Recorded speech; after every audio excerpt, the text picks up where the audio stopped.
How do you know what's real? Is it what you can see, hear, touch, measure? Or is it something deeper? Something you feel deep down, even if you can't verify it? Until I visited Willy Wonka's factory, I never thought much about the truth. About reality, I took it for granted. I trusted the power of human perception to accurately process the forces at work in this world. But now, my confidence is shaken. My faith is wobbly. I saw things in that factory that I can't understand, can't put into words. Ever since my husband and I left the chocolate factory in Munich, I've had trouble sleeping, trouble paying attention to my children, to my work, to my life. My trip to Mr. Wonka's factory made me realize something important about the truth. The truth is runny, like yolk.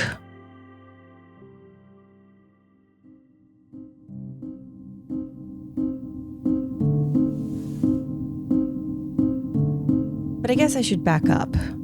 There are parts of the story that are widely known, that have been covered in the press. Like how I, a small town girl from an obscure province in the southern United States, opened a candy bar and had my life transformed forever by the unexpected presence of a golden ticket. We're now nearing the end of our 43rd day in the hunt for golden tickets. But there's so much else to tell. Luckily, my husband Matt and I extensively documented our journey to Willy Wonka's chocolate factory.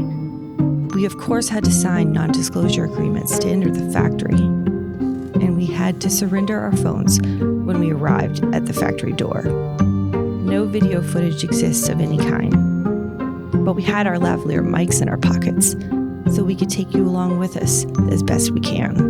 Little surprises around every corner, but nothing dangerous. Are we worried about the legal repercussions of breaking our NDAs? Of course we are, but we can't suffer in silence any longer. Our story has to be told. Not just because the world needs to hear it, but because we need to make sense of it ourselves. From Roth Stokes Media in New Orleans, Louisiana, I'm Lacey Roth, and this is Load Bearing Beams. You're going to love it. Just love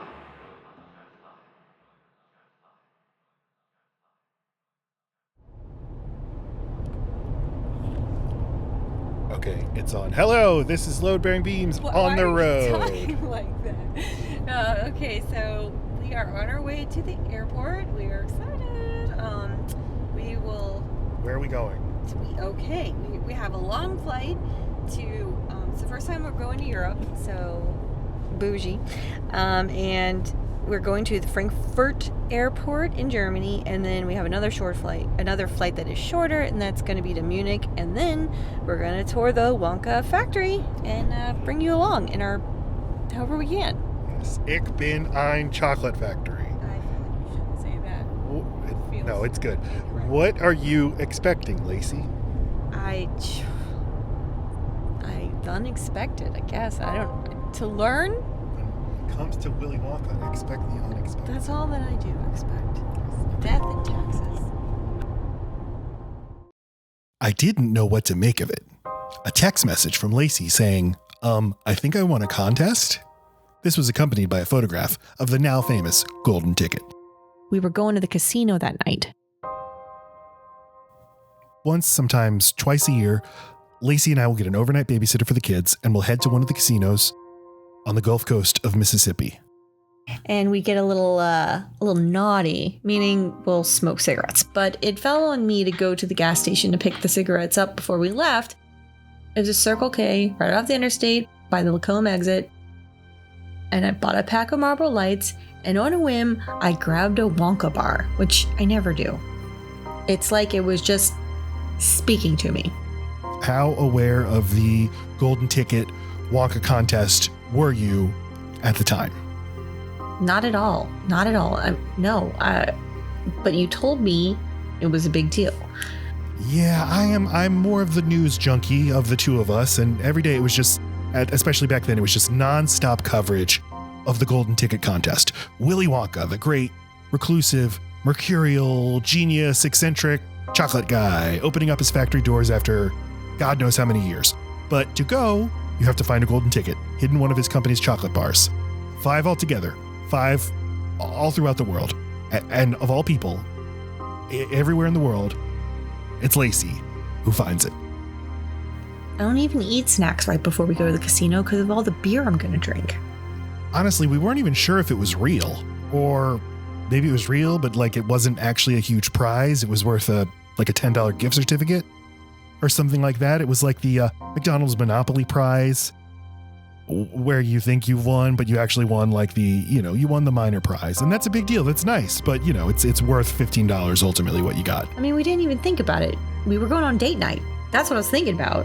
We were excited to go gamble and smoke cigarettes. And we proceeded to do exactly that. And then around 1 a.m, we were still playing our favorite video slot game, Shenanigans. And then we met him. Slugworth. Obviously, I had no idea who he was at the time. And it's not unusual for you to get, let's say, chummy with strangers, especially when we're out drinking. Okay, that makes it sound like I get a little fucky, and I don't. What Matt means is I actually talk to people who are around me, and Matt pretends that he's alone at a casino. Okay, so I'm sitting next to Slugworth, and I told him I have the golden ticket, and he thought it was interesting, and he offered me $1,000 for it on the spot. So what did you say? I'm at a casino. I'm gonna take the $1,000. But there was an issue. I didn't have it on me. I had left it back at home. So, I gave him my number and told him I'd mail it to him and he could Venmo me. I figured that would be the end of it. But of course, that wasn't the end of it. We had no way of knowing at the time that this was only the beginning.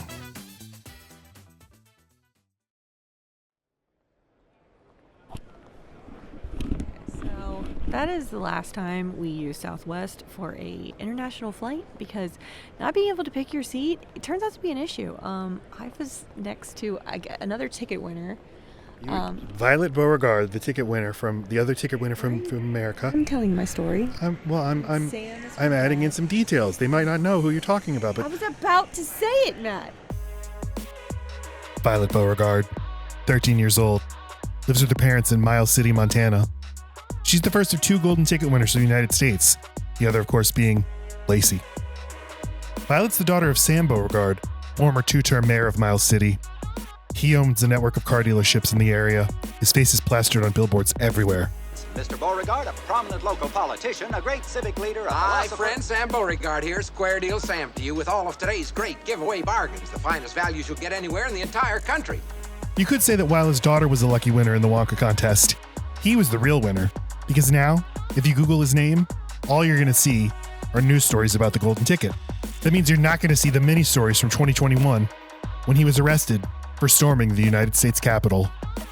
Like lots of kids her age, Violet is an avid user of TikTok.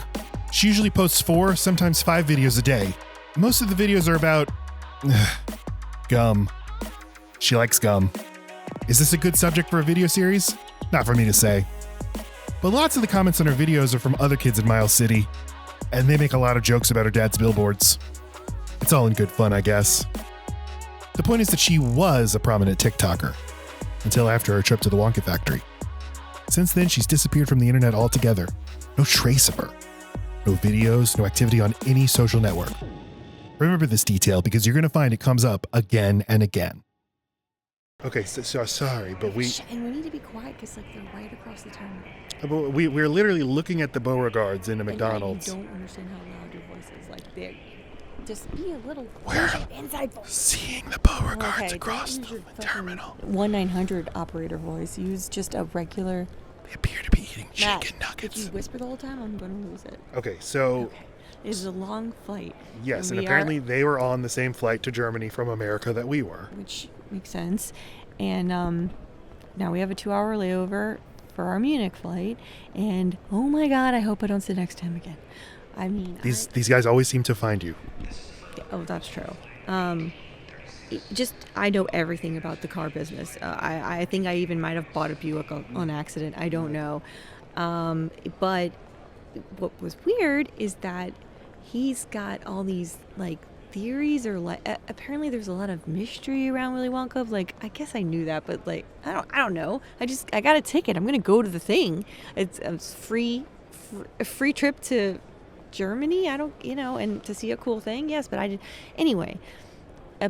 Apparently there's lots of theories around like why the plant closed and why it opened but no jobs, no people from the town got new jobs or were asked to work there, and why no one seems to come in or out except for like the shipment trucks, which I guess that's weird.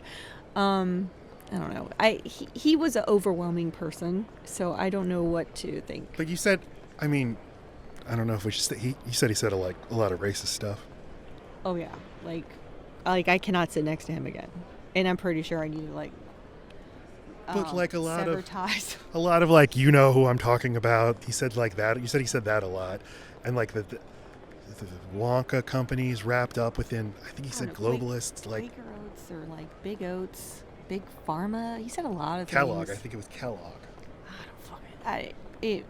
He said a lot, and he's just he seems to be going for his own little adventure, is what it seems like. I think he definitely wants to crack the case and figure out what is the big secrecy around Wonka. Why does he live such a secluded life, and is he just a person just not made for being around people? And if so, why are we going in this factory? I don't know, I'm a little weirded out now, honestly. All these questions remain to be answered. Stay with us, listeners, to our movie podcast. San Diego. Okay, yes, I'm Carmen Sandiego.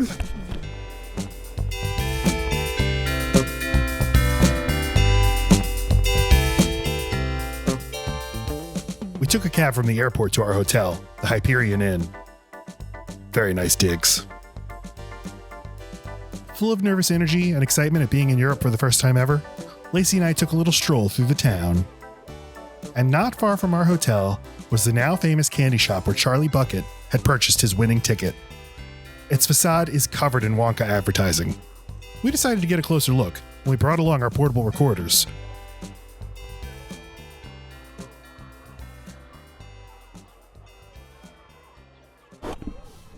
So we are in the town of Munich.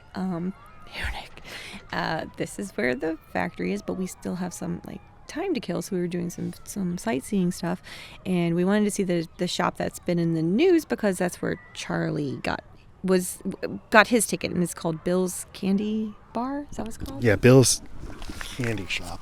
Okay, so we wanted to see Bill, but didn't know there was going to be a real Bill. We just thought it was the name of the store, and I don't know what he's freaking doing.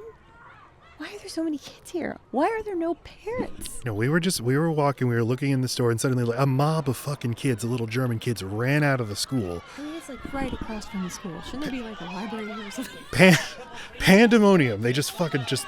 It's like it's like happy hour, and they just knocked off of work on a Friday. They're just, gonna cut loose at this candy bar. And Bill is here for it. Like, he is into this. Is it like the taffy place in New Orleans or the chocolate place where they have songs they sing? Or is he improv? You think he does this every time?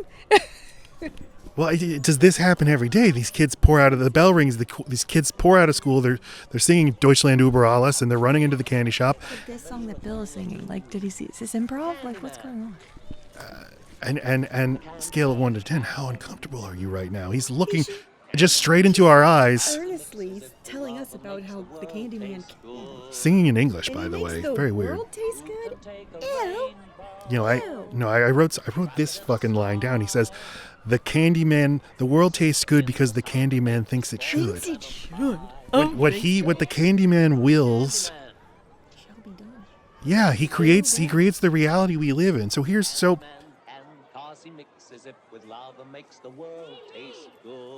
Another kid just ran by into the bar. Sorry, scared the shit out of us.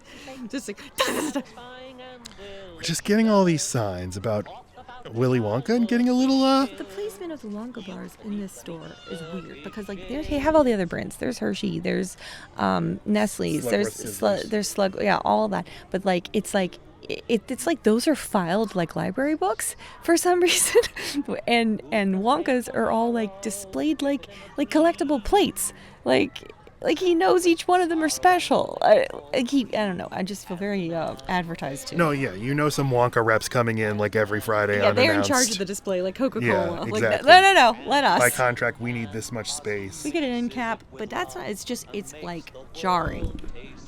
I don't even. Yeah. We've been in Germany for 4 hours, and the thing I've noticed most is just Wonka, just everywhere, just omnipresent. Shirts. People are fucking obsessed with Wonka. Flags. Like the hat seems to be some sort of like international like some like the fleur-de-lis is to New Orleans. It's just the hat. The hat is of this town. Yeah. Like if you were to make a souvenir shirt, you'd put words in the shape of this hat. You'd know what to put on it. Mm-hmm. Yes. Okay. This is your update from Lacey and Matt. Checking out. Other places besides signing our house off. are weird. That's our point.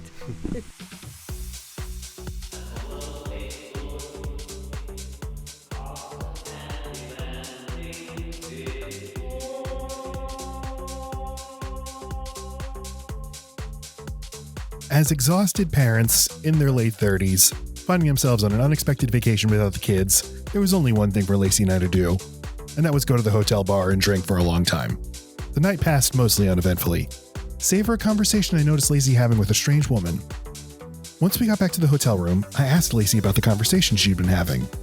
She started telling me until I stopped her and said, "We have to record this."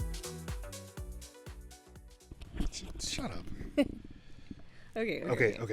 I'm a little drunk.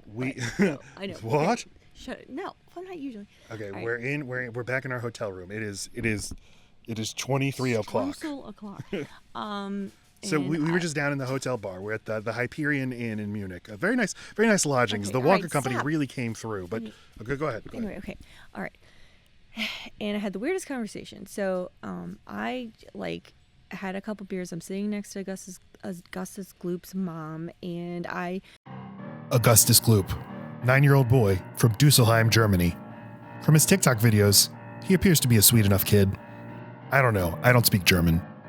Like Violet, after Augustus took the trip to Willy Wonka's factory, his social media account totally dried up. Just kind of mentioned my awkward plane ride with Violet's dad, and I mentioned the word conspiracy, and then she went off on this whole thing. Like, she wasn't talking about this, but she told, where she's from this country, and the way that the rest of the country see this town is by being kind of a weird place. Like, it's not exclusive or elite, but it's completely like Wonka-centric. Like, it's kind of like the chocolate factory in a sense, in that they're not welcoming to people who want to move here. No one seems to want to move here, but also no one ever leaves here. So it's like, you're born here. Well, she kept saying, you don't. Bavarians, don't you? Which, what the fuck? Well, I don't. Okay, no, she's. Go ahead. I'm kidding. Okay, go. I mean, I just wanted to have fun, and she's talking about the chocolate, and like the chocolate is like making them drones, or just like making them dumb and making them. They're putting SSRIs in the chocolate, is what she said. I take SSRIs, Matt. That doesn't make sense. Yeah, but this is so you'd be eating chocolate that has extra SSRIs that weren't prescribed to you. It makes us less horny, is what I'm saying. It makes the world less horny. Well, then they'd have the world. All right, that's not the sense I got. I specifically got the feeling that she thinks that Wonka has some sort of control over this town, just in general. Keeps people out, prevents people from leaving. My head is spinning. The room is swirling. I just feel like everybody knows. I'm just gonna sleep. Everybody has thoughts about the man. It never occurred to me to think anything of. To be fair, I've only asked one person, and the other person just kind of data dumped on me in a plane. So, yeah, the ratio's not great. I've asked 2 people, or I've been around 2 people enough to have a conversation, and both of them had all this to say. I know one thing. What? I can't wait for tomorrow. Oh, God. You're welcome. Well, I was looking forward to it. Now I'm a little freaked. And what if we get free eat chocolate. We're supposed to. I don't want to be impotent or what. Like, oh God. Not impotent, just less horny. I don't think that's possible. Okay. All right.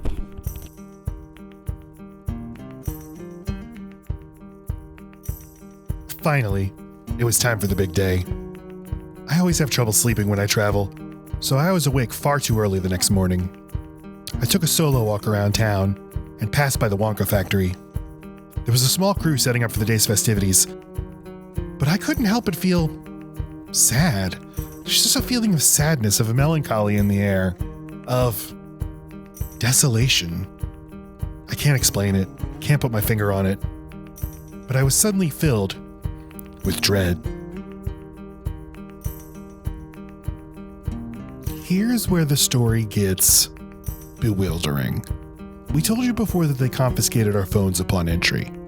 In a friendly way, they invited us to secure our phones in lockers. They didn't frisk us. If they had frisked us, they would have certainly noticed that Lacey and I each had a bulky Zoom recorder on our person. It's thanks to these Zoom recorders that we have the documentation from our tour. But here's the thing. That's all we have. Because when we examine our actual memories, when we take a look at what we remember specifically about our tour, we've got nothing. Neither Lacey nor I has a single memory of ever being inside Willy Wonka's chocolate factory. All that exists in our heads of that trip to the factory, of the tour inside the factory, is a shade. But from the moment we first saw Mr. Wonka, everything started to become a blur. I barely remember what he looks like. And I certainly don't remember anything that transpired within the factory walls.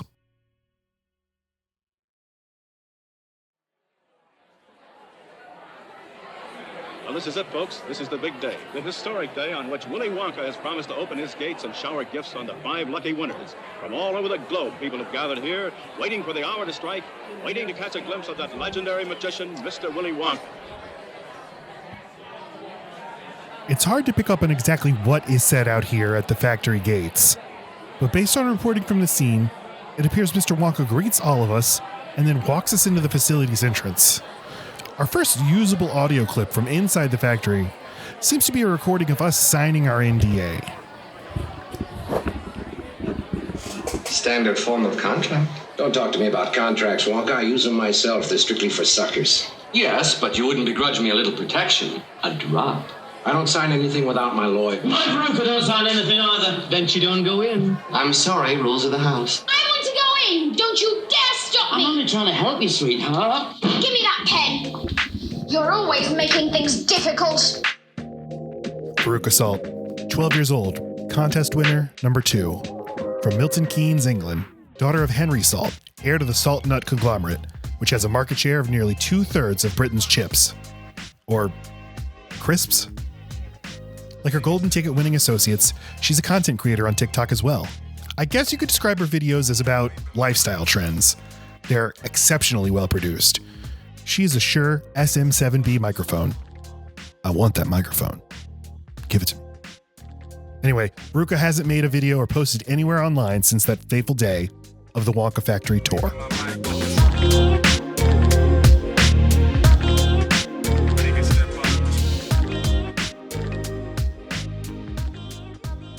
Hold your breath. Make a wish. Count to 3. Count to 3. Count to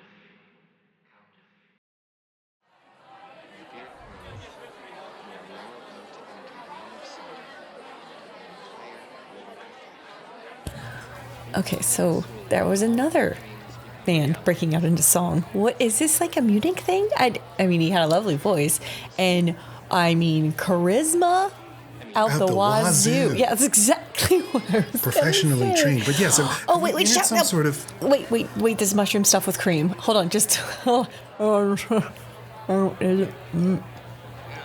Is it on my face? Yes, it's on your face. How does it taste? Like fucking cream. I don't know, like whipped cream. I think he said everything in this room is eatable or is edible, and like It all looks like shit, though. I don't want to eat fucking gummy bears. Most of it looks like a blown up beach ball, and it's just a lot of like hard candy. But I mean, he's still singing. He's still singing. He's still singing. I know he's like, oh, that's fucking weird. I know he's pretending that he's got a teacup from one of the he plucked a candy flower and he's drinking. He's eating the cup. He's eating the cup. He's eating the cup. He's eating the cup. Stop. Okay, we're gonna get one of those. Now I've got to try it. That looks fucking gross. I can feel it. I'm not asking you. Okay. I'm here. You think I'm ever gonna be in a room like this ever again? I'm gonna lick everything. They're gonna have to clean up after me for weeks.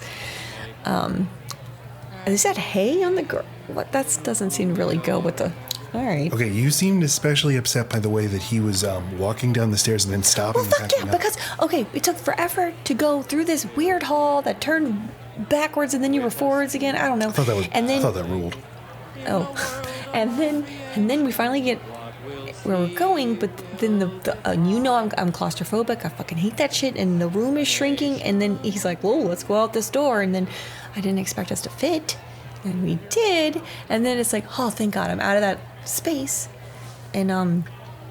And then he starts singing, and it's like, go down a stair, come up a stair, you can't go in, yes you can. Anyway, it's just like, fucking end this. I feel affirmed. I feel like I feel vindicated, because I thought this whole thing would be sort of like a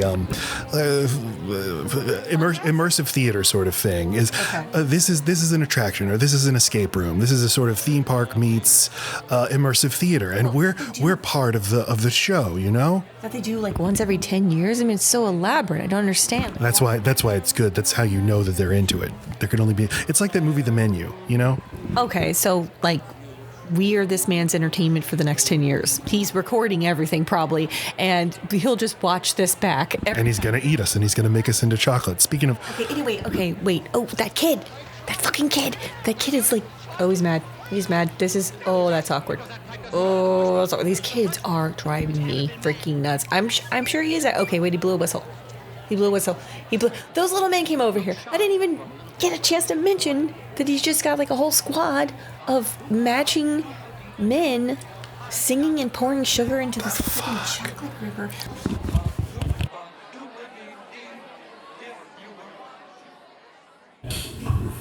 Okay, so Matt and I are in a bathroom. We asked if we could have a bathroom break, and luckily it was one of those family kind of bathrooms, so we just... I'm here too. Right, so we just both went in and made you think we're fucking, I don't know.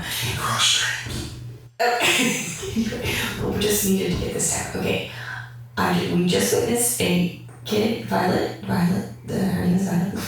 She wasn't supposed to eat a piece of gum. He was very clear about that, but she's like obsessed with gum and being a chewer. She eats it. It's apparently a whole meal. That was all very interesting. And then she freaking starts to turn purple, and she swells up. I mean, like perfect circle level. This is very impressive special effects. Very impressive practical effects that they're doing, because obviously. How can that be? You think she's a part of the show? She's a part of the show. And yes, of course. Where are the Again, this is The Menu. The movie The Menu. Yeah, I mean. On the menu is Violet. She turned into a big. Okay, go. Come on, just an inflatable cushion underneath her clothes, and they just go. Yeah, fine. I get it, but then why all the fake stuff around her getting a ticket? And I don't get it. It's details. It's the world building. You know, that's. All right. But that's only interesting if at least some people are not in on it. So obviously that's you and me. But who else? Well, that's how we're gonna win the contest. What? I think that this is all about solving the puzzle. I don't know. But figuring out who's in on and who's not? Saying I know that this all isn't real. Okay, anyway, we need to get out of this bathroom. Who's gonna fucking figure this out? Anyway, just to say that this is another kid down. We've already had one fall in the chocolate river. He got sucked into a tube. Now this is another kid swelling up to a blueberry, and apparently they're gonna go juice her. Okay, we've gotta go. Wait. Just still more a second. What? Okay. You gotta be thinking about what your flaw is. How's he gonna use it against you? Okay, because Violet loves to chew gum and Augustus loves chocolate. But then, so you're saying Violet's not in on it. He made her swallow up. I don't know. I don't have an answer for you about that. Well, it's kind of crucial, because either Augustus fell in the river because they wanted him to, because they knew he loved and couldn't resist the chocolate, or Augustus is an actor Who did that for our benefit? I don't have all the answers figured out. You're only confusing me more. Did you hear what Charlie and his grandfather were doing? Well, they stayed in that fizzy drink room. Yeah, he said, it's okay, we can break the rules, Charlie. That's not cool. This does not seem like a man who's okay with breaking rules. He seems like a man of many rules. I know, and I just heard him, you're gonna go in there unsupervised, drink the fucking drink. Who knows what's gonna happen? Who knows what's gonna happen to your body? Every kid that has ingested something they're not supposed to has had to go to the death room or, has disappeared. So just... That's probably the last we've seen of him. Yeah. Charlie seems smarter than that. And Grandpa Joe was like the only person I'd sit next to on that boat. Like, he's the only one that wasn't driving me crazy. It's just like a psycho boat. Very clammy handshake, though. Charlie Bucket lives in Munich, just a few blocks from the Wonka Factory. Was there maybe a little hometown cooking, shall we say, that caused him to find the ticket?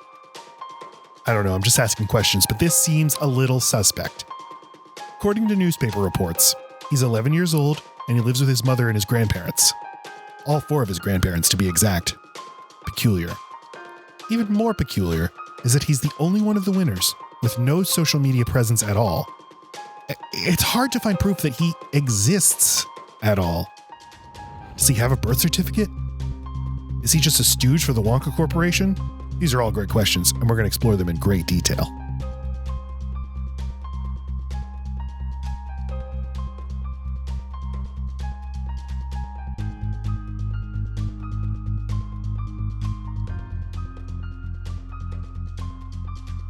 Oh shit. Okay. This is the first room where I'm really excited. There's a TV. There's teleportation. There's a TV. Ah, yeah. If there's anything you know about Lacey, it's that she loves TV. I would change my last name to it if I could. Pew, pew, pew, pew. A room is not complete unless there's a TV, and it is on, thank you very much. Right, and if it's on a Western, if you know what I'm saying. Also, don't stand it.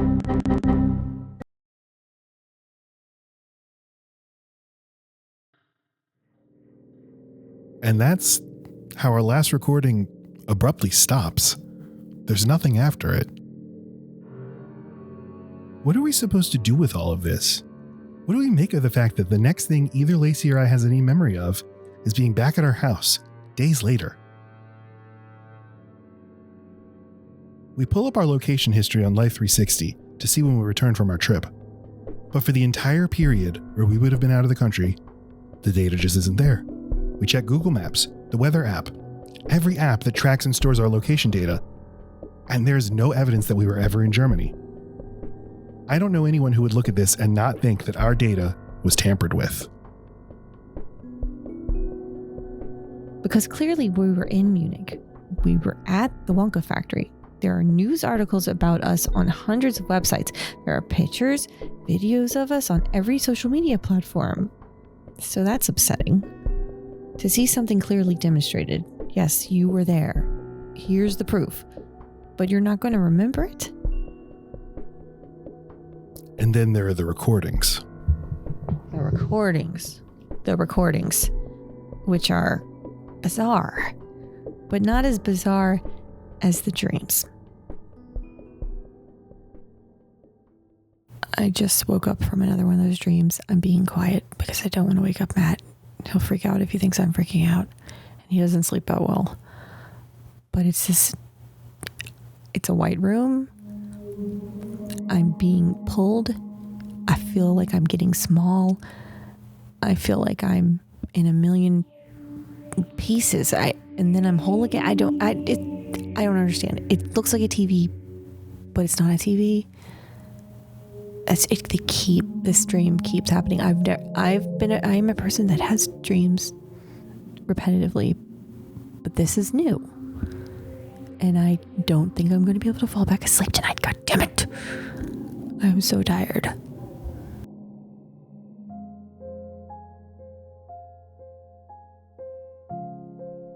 Lacey and I talk about movies on our podcast. It's what we love to do. But life isn't like movies. Movies have stories. Beginnings, middles, ends. Characters start in one place, end up in a different place.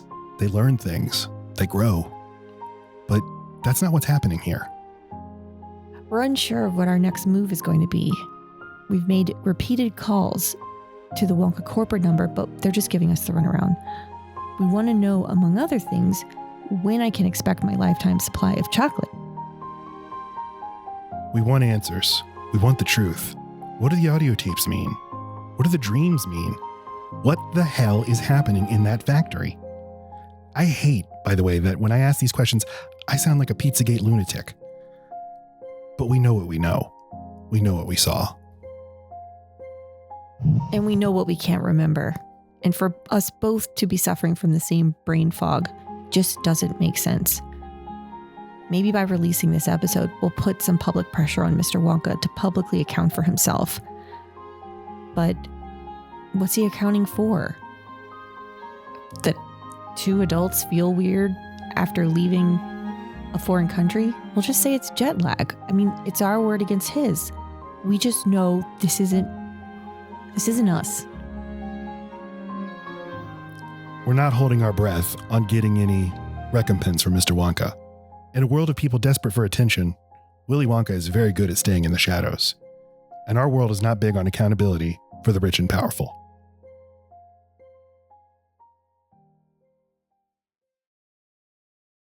A month after we returned home from our trip, we received a certified letter in the mail. Signature required. Our mailman was very curious what was in the envelope covered in Wonka branding.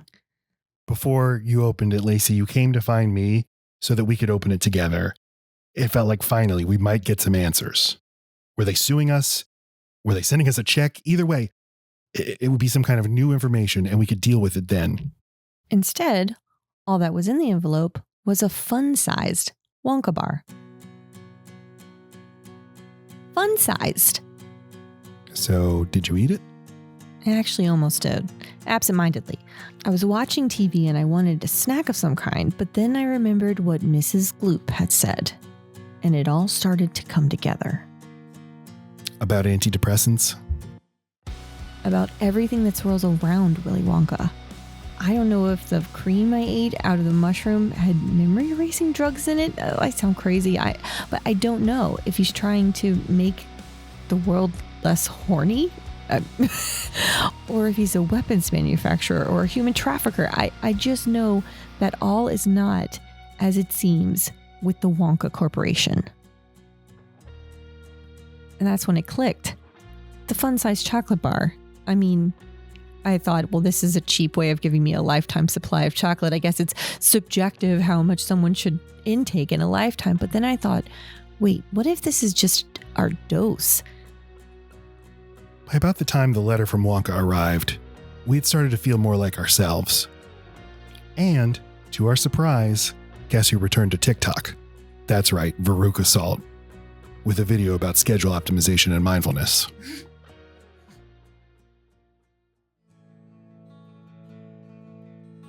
Am I going to have to sign for it every time? That is so annoying. I have to get up, go sign the freaking Disney certified, stupid, overly decorative package to get my tiny mind control chocolate. The dog goes insane. All I know is I'm not taking it. You picked the wrong ones, Wonka. Allegedly. Allegedly. Parody. Don't sue us. Oh, and I guess there's a movie? Oh, yeah. It looks like there was a movie in the 70s made about Willy Wonka. So, look, if you want to hear us talk about that movie, you're in luck because we recorded a 2-hour episode all about it, and it's going to come out on Monday, December 17th. Goodness gracious me. This has been Load Bearing Beams, a production of Roth Stokes Media. Thank you, as always, to our great sponsors, Am-Dash Petroleum, Spondera, and, of course, our friends at Quaker Oats. This has been Matt Stokes. And Lacey Roth saying we love you and goodbye. Go in peace. Go and we love you.